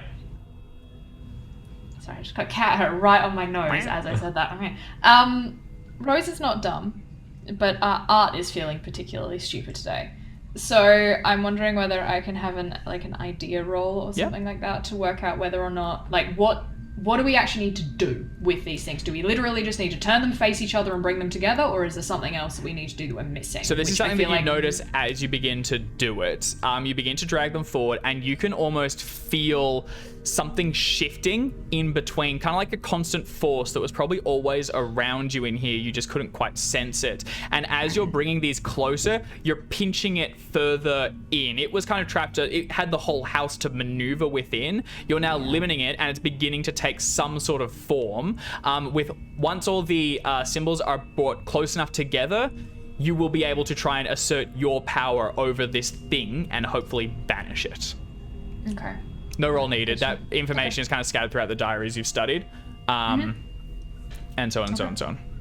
You have two of them dragged forward, sort of like meet near in the hallway. The other one you know is in the lounge, but a third is still missing. Fourth row is still missing.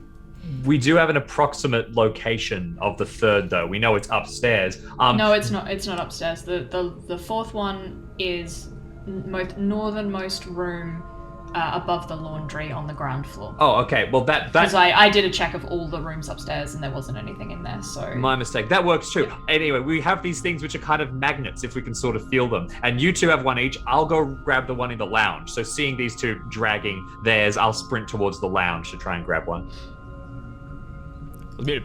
You rush in towards the lounge, slipping around it, and when you come inside, Rosemary turns to face you. She has like a long like feather dust so that she was working along some of the frames, and she grins at you as you come inside, and she goes, yes dear, can I help?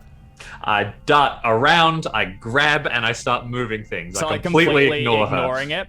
You go past, she moves to grab it, she goes, sorry, I just set that up. But you ranch it and begin to swing it about. Can you please make a strength roll?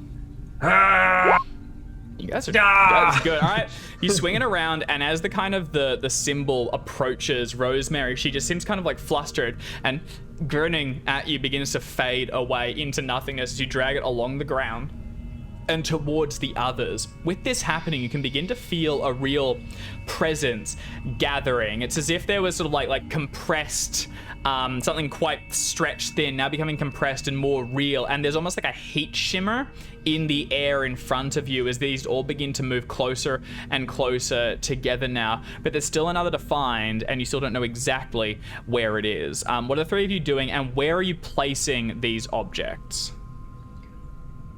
Should we be pushing toward the laundry?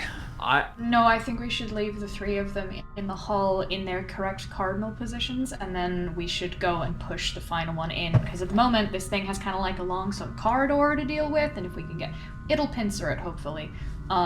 Okay, that makes sense. I almost went back to Reign of Terror. Who is the strongest? I'm not particularly strong, although I can shift things, but I think I'm better off getting things set up for whatever the next stage of this is. You set these ones up, we'll go get the last one. Okay, good luck. And I give them like the approximate direction of where I think it is, because I think I'm the one who's probably like triangulated everything at this point, and like goes, make sure you don't deviate too much from north as you bring it back. Thank you. And the others I'm going to essentially make sure are on the correct cardinals as much as possible. All right. And then start thumbing through the book for ritual shit. Like figuring out what needs to be done. Yep. So Rose, you're thumbing through the book and beginning to like position them, trying to make sure that the angles are held and that this last is going to be dragged inside. As Edward and Jacob, you go rush through the kitchen. Everything's quiet here now. There's nothing here. You can still feel that shimmer, and it's a little bit like you're rushing through very, very thin water. As you get to the laundry room, you push it open, and inside you do find a like lion statue facing out the window and up to the north, but seated in front of it with like a chair dragged before it is Augustus Weyland. He's looking at the two of you as you come inside, and he like holds up his hands and he goes, please, just stop, take a moment. You've got this wrong. You don't understand what's happening here. We're trapped as you are. It's beginning to come back to me. The more you do, you're going about this wrong, though. You're hurting us. You're hurting us. Cannot hurt what is already dead, sir. I will have barged past as best I can, Yep. grab the thing and Oh, start I would have shoving also it. absolutely said scrape off the paint. Like, scrape off the paint, because it's, we need those symbols. Okay, so Edward, you go straight past him and try to rush the thing. Jacob, you say, what did you say again? We cannot hurt what is already dead, sir. Okay. He stands up and he says, "You don't understand. This is gonna hurt people more. This could have far-reaching ramifications." But at this point, Edward has swung past and he realizes he needs to stop it. He lashes out towards you, Edward, and tries to grab you. Do you want to give me either fighting brawl or dodge to get past? I riposte. Okay. Oh, I will give you some luck. Take up to a success, so 8 points. Let me do my roll.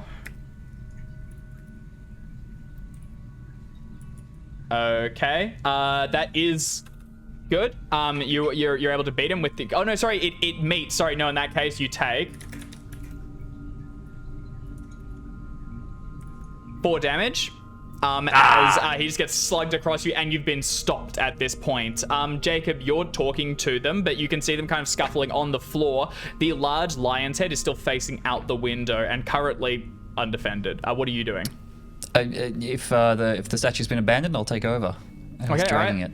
You're able to move past Edward, who's like rolling on the floor with Augustus. Edward, from this position, this feels completely real. He's warm, there's like hot breath in your face, and he's punching you as he tries to hold you down. And as he's doing it, he's apologizing. He's like, I'm sorry, but you need to stop this now. And you're kind of rolling, but you're beginning to get the upper hand. You're the more skilled fighter of the two. Jacob, do you want to give me a strength roll? I sure do. Ooh. Ooh, not a fumble. Can I spend 21 points of luck on that? Yeah, if you got it. Do you want I to? feel like we're getting to the end, so Okay. yes, now is a good time. All right. You are able to swing it about, and just as Edward like shoves Augustus back, you drag it across the ground, and he begins to flicker. And this one doesn't fade as quickly, but when it's gone, there's like a real smear of light in the region. And as you begin to drag it across and towards the hall, the air in front of you is getting thicker and thicker and thicker, but the air behind you is becoming like cold, and the ground is dusty, and there's scars in the wood. As you get towards Rose, you can already hear her talking to something or someone. Rose, as you were setting things up, you hear a voice in your head. You hear, "Child, what do you do? Why would you hurt me that was summoned only to help others?"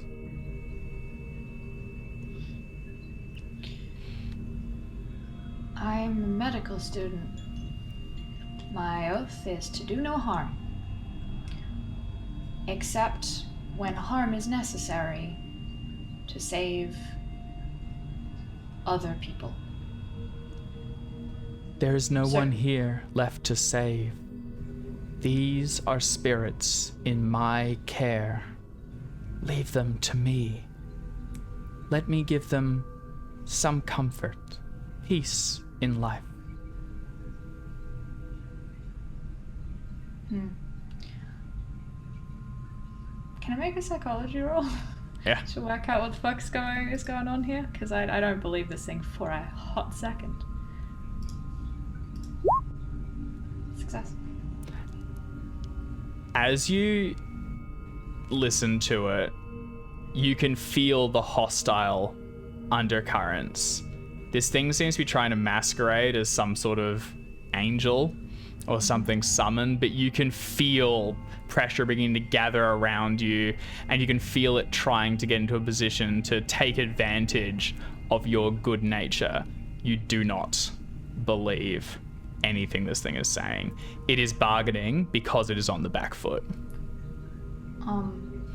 Would I be talking to a Mrs. Weyland, Evangeline Weyland, by any chance?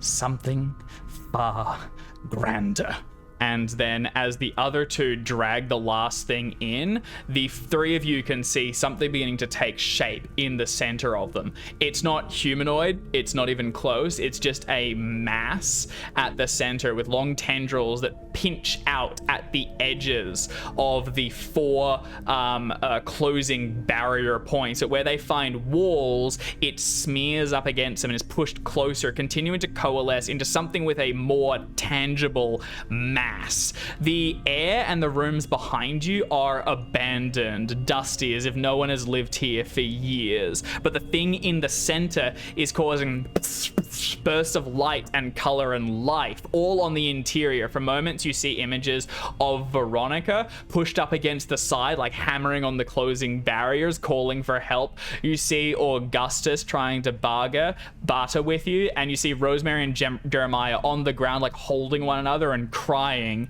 as what you do kills them. Evangeline, the dead specter, looms over all of them in the center, and for a moment you can see her looking more like the portrait from so long ago, as she like looks almost at peace but weeping as those around her are killed so brutally by your three actions. What are the three of you doing as you close them forward? Do you do anything further, or do you try to commit to the ritual which Rose has uncovered, which is going to be a power roll from the three of you collectively? I am Let's do it. not looking at the thing in the center because I know that it is trying to get into my head, so I am focused on the book, and I'm like giving the instructions of like make sure that those things are as close together as possible. I'm working off the diagram in the book. I'm assuming that's like kind of what I'm using here of like that's like telling people where things should go and be like, no, slightly more to the, turn it slightly, you're off center. Whereas I cannot tear my eyes away as I do all the work, It's all gazing you into can the horror. see. This is, Okay, I'm okay. unlucky today. I don't know what that is. One thing I would like to know is there a way to pull the spirits of the four out? Or does this ritual not allow for that? You could not, as it currently is. You could try and tamper with the ritual, but it'd be an occult roll or something, and you know that you're kind of playing with fire. I think my occult is base, so that would be fucking brilliant. Part of me really wants to do it because who fucking cares, but... One shot, baby. Drive like you stole it. No, alright. No? I would like to know, as I said previously, I want to know how Goodman's involved. I want to try and, like, as we're piecing this together, Rose is also going over everything and trying to work out how Goodman fits into this, if at all. Just, for story purposes. Yeah. So you're trying to like study. You don't really see many references to Goodman, not in the center of it. You see like a figure stalking around the outsides occasionally, but it seems to be trying to conjure images that you perceive as sympathetic to try and stall you or stop you, and Goodman isn't really in that repertoire, so is not really seen much during this. As you continue to drag it closer, Rose again trying to avert it, but Jacob and Edward looking as they push the symbols together. Eventually they're close enough that you've only really got like a small cube inside of which there's flashes of lights and blending strange people. What I need is one of you to make a power roll, but you're going to add the other participant's power to yours for it, and you're going to be contesting against whatever that thing, whatever that idea is inside the center, which is fairly strong. So, I have a power of 60, but I also have 62 luck. That's a compelling argument. I know that I feel like you might have a higher power, Jacob, but... 75, but yeah, it can't beat that luck. Just 70 for me, so 145 plus 60, 205. Is that what you're up to? Yep.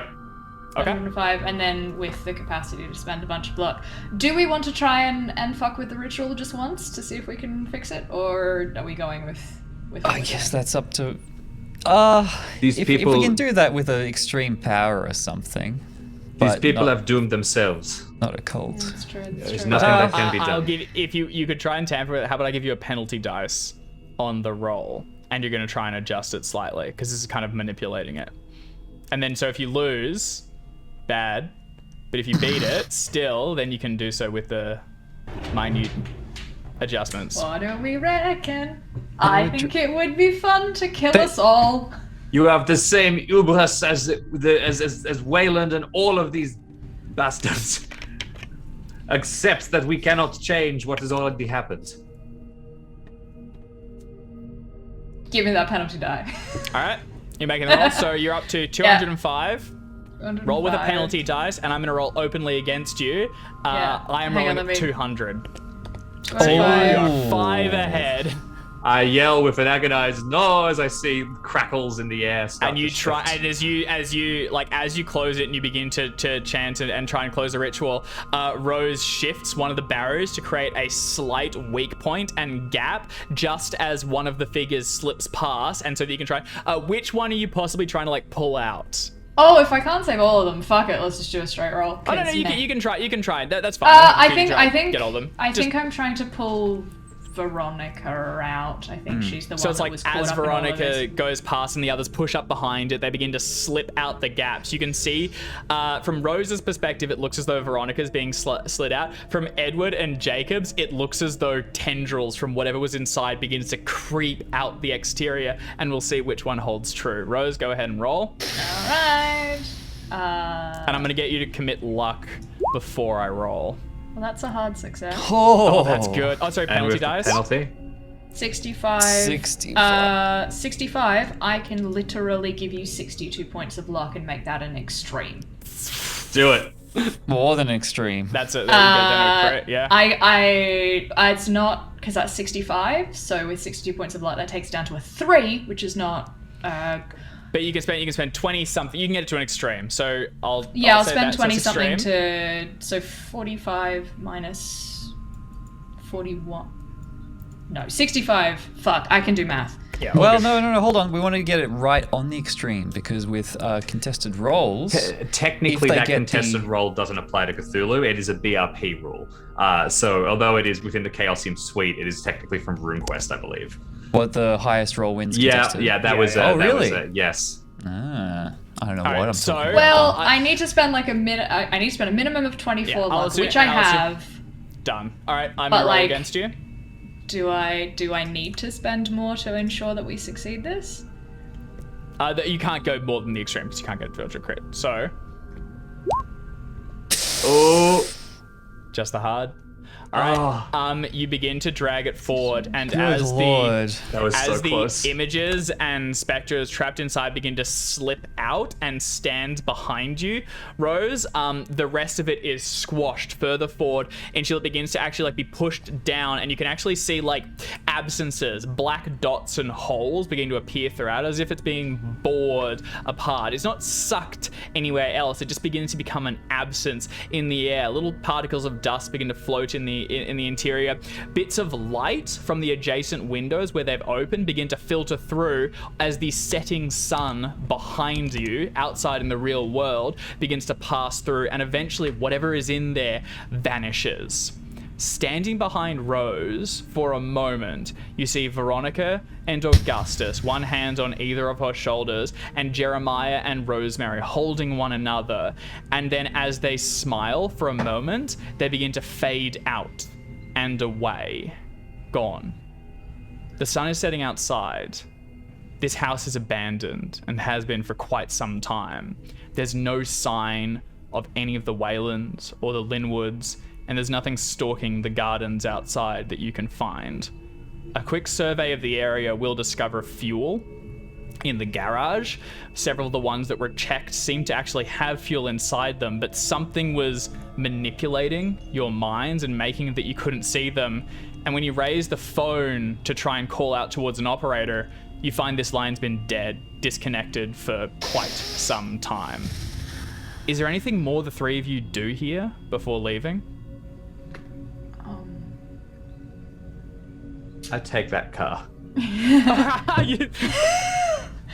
It's still like under the top, like it's a little dusty and stuff, but yeah, it's a nice car. It cleans up. It's got fuel in it as well. I'm gonna bump my credit rating.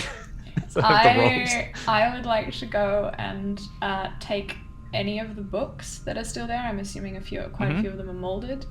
I would like to go to the mausoleum Yep. I would like to set those books on top of Evangeline's crypt. Mm-hmm. I would like to douse them in fuel, and I would like to set those on fire. You're burning all the books? You can leave the holy books. Those. Oh yeah, no, the holy ones. No, I'm talking about like the the adrenaline ones evil and the books. journals. Yeah. Is that right? Yeah. Are any of them still like readable? Like, given that it's been. Like, It hasn't been long enough for them to be complete. They definitely decomposed further, but they're still legible. Yeah, destroying them is probably not a bad idea if you want to just nip this in the bud. Yeah, I'm gonna destroy them, but use it as a way of like, giving the spirits some peace so they can move on as well and know that this won't happen again. Because, medical student, I do the whole okay, goodbye now. Off you go. Shoot. All right. Jacob will have a quick look around the study as well. And based on my conversation with the late Augustus, kind of look through the business notes so that I get an inside kind of gleam at Weyland Enterprises or whatever it was. So that you can. So that I have some insider information when I track down the current owners and set up a textile import deal with them. We that's a good also, as a final point, we may want to go upstairs, see if the body of Veronica or the body under the stairs is still there, and perhaps lay them to rest in the mausoleum. Yeah. Looking around, you will find, so in the mausoleum, there is actually another sarcophagus, which is for Augustus, that was actually there just obscured behind illusion or whatever was manipulating your minds. You'll find Veronica's body in the upstairs has decomposed beyond what you saw, but is actually not that old. This all happened maybe 6 months ago, not that long ago. And the Linwoods were both underneath the stairs holding one another where they died. And they seem to have been attacked by something. So those two, and you can take them all out and lay them to rest. As the sun is now for real beginning to set and night is falling again, you've loaded up the new car with some of the fuel and can begin to head back and away, unless anyone's brave enough to spend another night in the mansion before heading out the following morning. I'd say we should probably get on our way. I don't. How did the two of you know Mr. Atwood? I got a very strange letter from a lawyer saying that I needed to come for a will hearing. Is that why you two are out here as well? Yes, but I'm sure that will reading will be perfectly fine and not lead to untold more adventures for us. I don't think Agreed. so either. I've had quite enough adventure for one lifetime. Freeze frame. They all head off and inevitably get sucked into some other mad nonsense.